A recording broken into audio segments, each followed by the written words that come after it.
Hi, good morning again. First, let me apologize for not getting back to you um, sooner. Just so much happened yesterday that when I got home, I was just too distraught to think, to speak.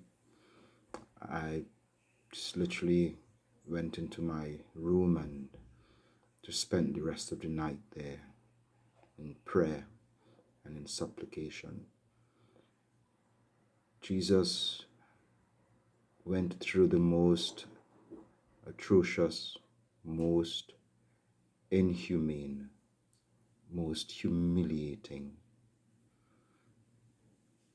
experience any human could ever go through. I have witnessed quite a number of crucifixions in my time, but this one was different.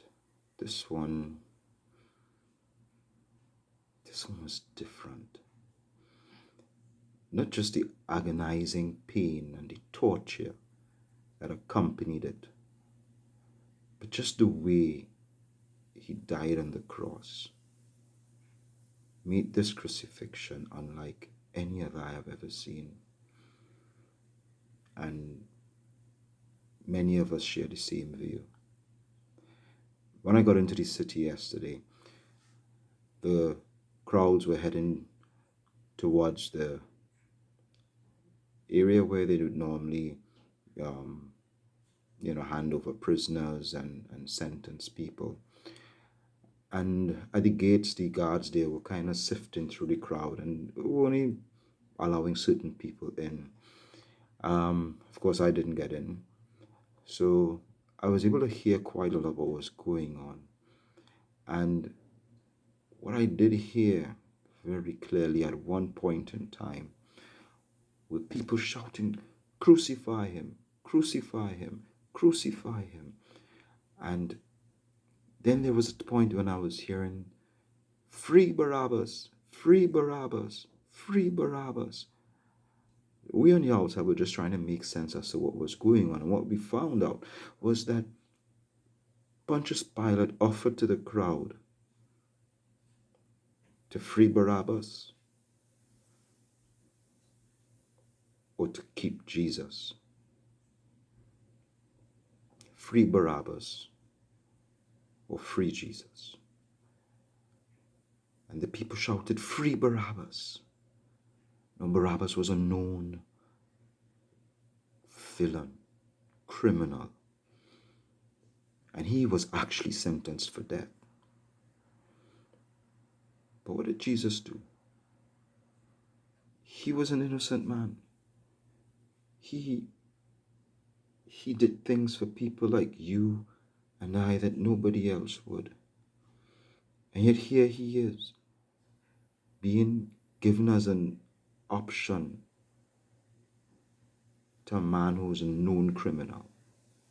That just angered and infuriated me, because what was worse is that the people who were shouting, "Free Barabbas" and "Crucify Jesus" were the same people that I saw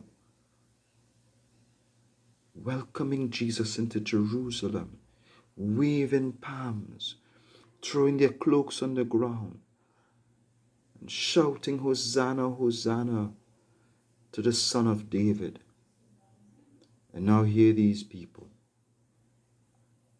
crucify him. Those bastards. They took Jesus in the back, and the guards took the shackles off of Barabbas, and Barabbas was allowed to walk freely. Later on, they escorted Jesus onto the streets, and with him they had the logs of the crucifix. They chained one of the logs across his back and bounded his hand to it. And then he had to make that grueling journey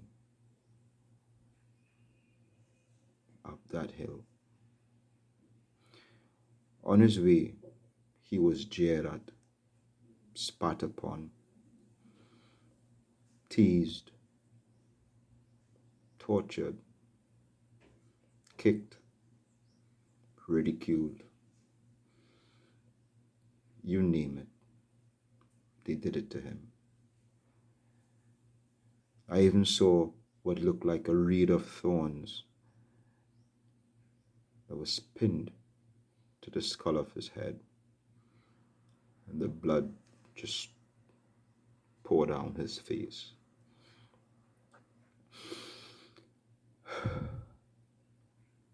This was the worst I've ever seen. There were women following him. They were mourning, but I'm not sure they knew what they were even crying for. Yeah, there were people in the crowds who tried to help, but the guards would push them away. They wouldn't let people come near him. And I remember the first time when he fell and his eyes stared at the people. And I saw the pain, and I saw the hurt, and I saw the anguish. And I felt helpless. I felt really helpless. And then the guards would whip him, force him to get back up, and he continued that journey. And then the second time when he fell,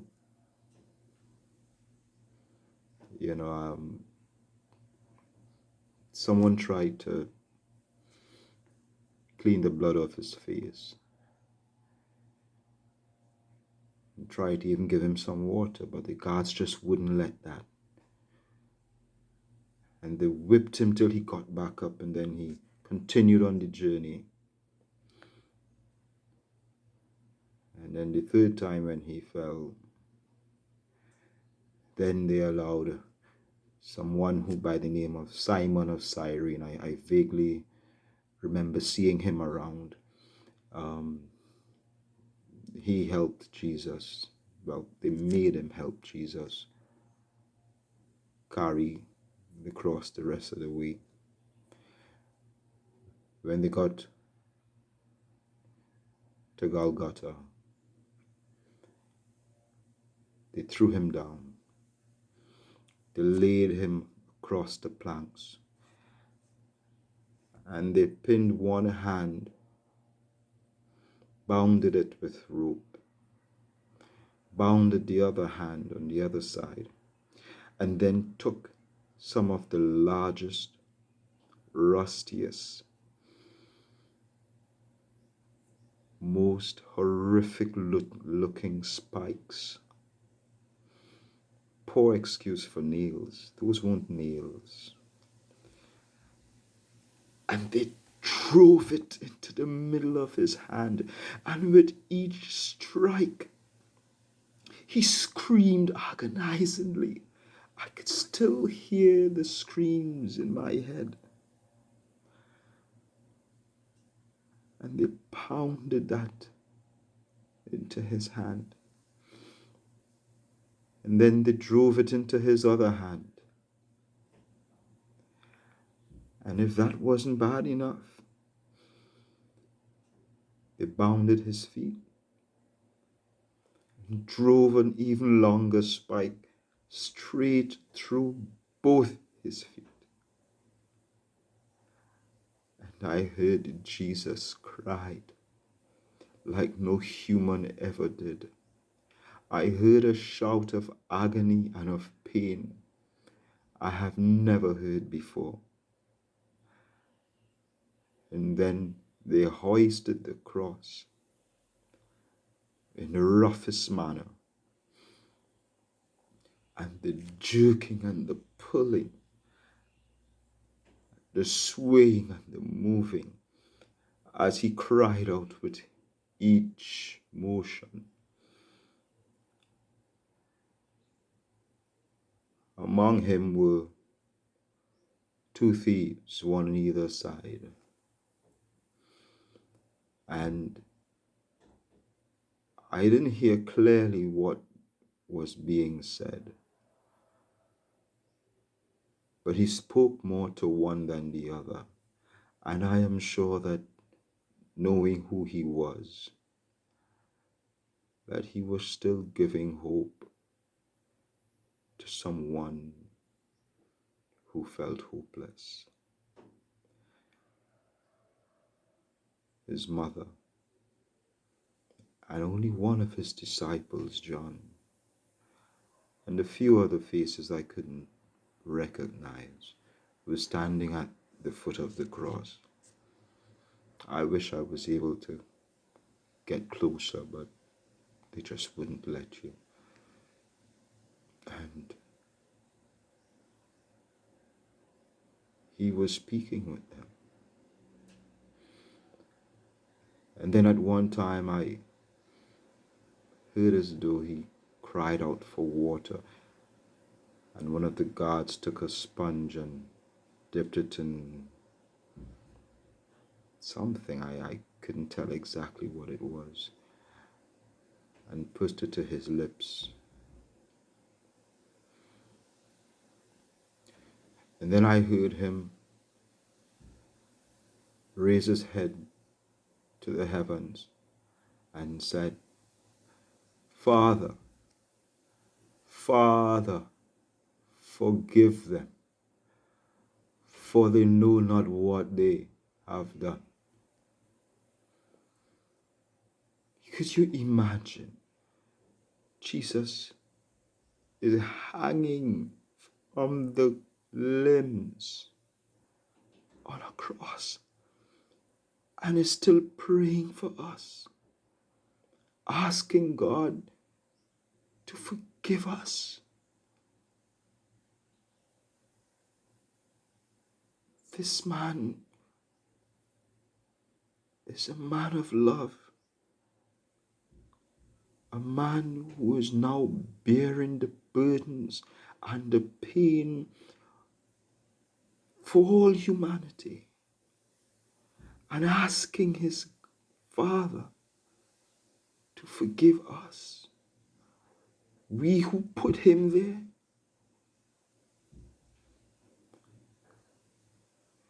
He then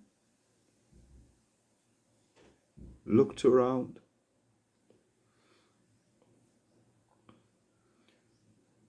and looked up again, and with a louder voice said,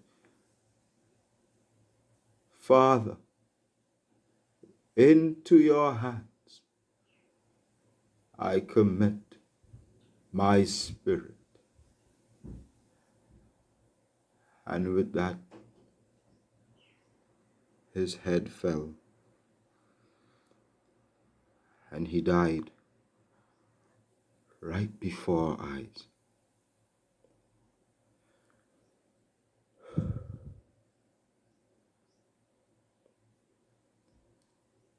The guards immediately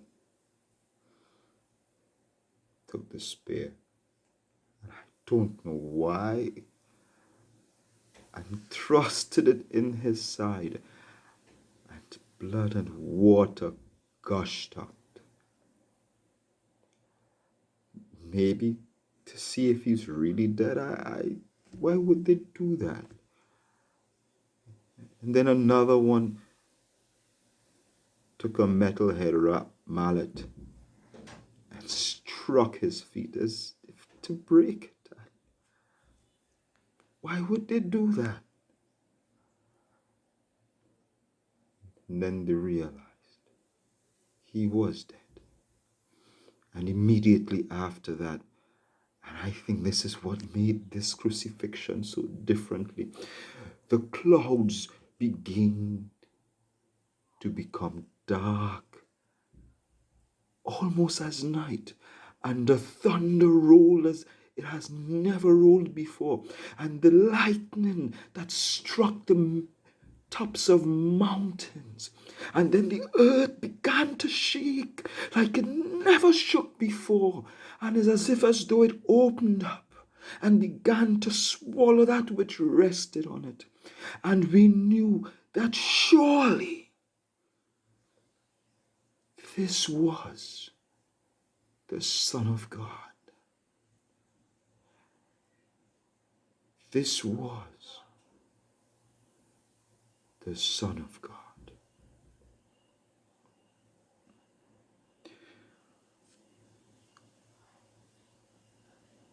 May God have mercy on us.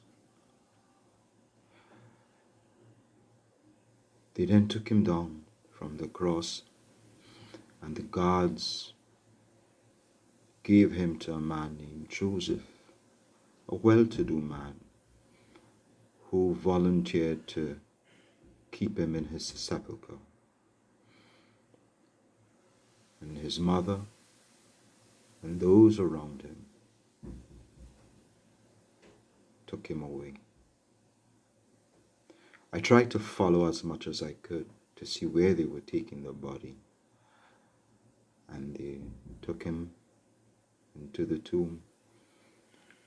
And then they rolled this huge stone across the door. And then we were made to leave. As we left, we noticed that there were 3 guards placed in front and around the tomb. I don't know what for. I don't know what they expect to happen. But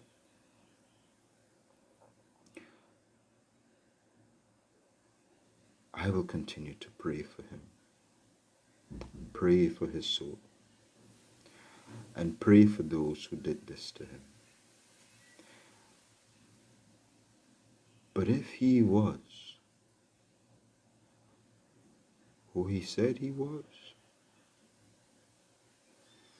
I know that there is much more to this story than we could ever imagine.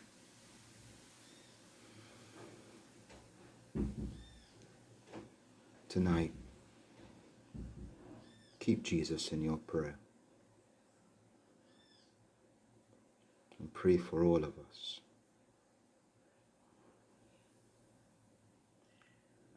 I will go down tomorrow and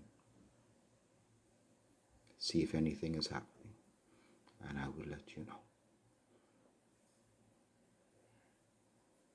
Good night.